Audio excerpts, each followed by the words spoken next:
नमस्कार. उजनी धरणातून जो आत्ता पुन्हा अजून 7:30 वाजता तर सोडलाच होता मोठा विसर्ग, नंतर 8 वाजताही आणखीन विसर्ग वाढवण्यात आलेला आहे.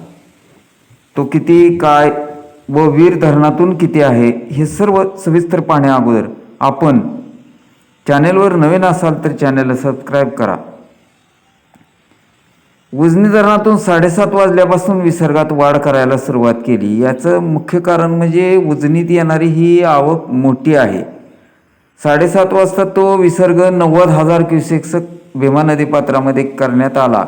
मात्र आत्ता 8 वाजताच्या अपडेटनुसार तो 1,00,000 करण्यात आलेला आहे. यात 1600 क्युसेक वीज निर्मिती असा 1,01,600 क्युसेक्स विसर्ग भीमा नदी पात्रामध्ये सोडण्यात येत आहे.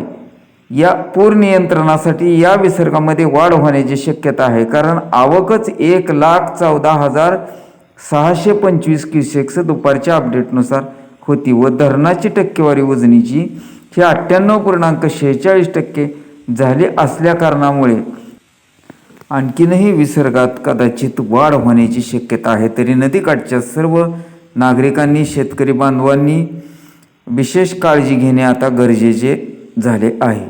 तर वीर धरणामधून सकाळच्या अपडेटनुसार 14,816 क्युसेक्स असा विसर्ग सुरू आहे.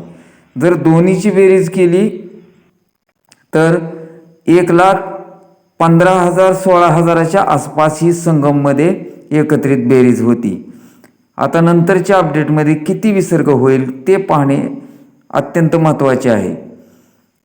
त्यामुळे आपण पुढचे अपडेट पाहण्यासाठी आपण चॅनेलवर नवीन असाल तर चॅनेलला सबस्क्राईब करा व बातमी आवडत असतील, वेळेवर मिळत असतील तर बातमीला निश्चितपणे एक लाईक करा.